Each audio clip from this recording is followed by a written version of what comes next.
Five TV ఛానల్కు స్వాగతం. నేటి ముఖ్య వార్త. హనుమత్ వాహనోత్సవంపై శ్రీ ప్రసన్న వెంకటేశ్వరుడు భక్తులకు అభయమిచ్చాడు. అనంతపురం జిల్లా రాయదుర్గం పట్టణం కోటలో వెలిసిన అతి ప్రసిద్ధిగాంచిన శ్రీ ప్రసన్న వెంకటేశ్వర స్వామి బ్రహ్మోత్సవ వేడుకలు అత్యంత వైభవంగా కొనసాగుతున్నాయి. అందులో భాగంగానే బుధవారం సాయంత్రం స్వామివారు హనుమత్ వాహనోత్సవంపై కొలువుతీరి పురవీధుల్లో ఊరేగారు.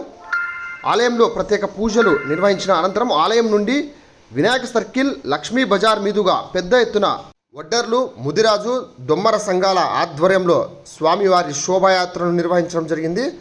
అడుగడుగున భక్తులు స్వామివారికి హారతులు పట్టి వారి వారి మొక్కులను తీర్చుకోవడం జరిగింది. అందులో భాగంగానే ప్రధాన ఘట్టమైన స్వామివారి కళ్యాణోత్సవ వేడుకలు గురువారం అంగరంగ వైభవంగా నిర్వహించనున్నట్లు ఆలయ ఈవో నరసింహారెడ్డి తెలియజేశారు. దేశంలో ఎక్కడా లేని విధంగా స్వామివారికి బాలికతో పెళ్లి జరిపించడం ఇక్కడ ఆచారంగా వస్తోందని వారు తెలియజేశారు.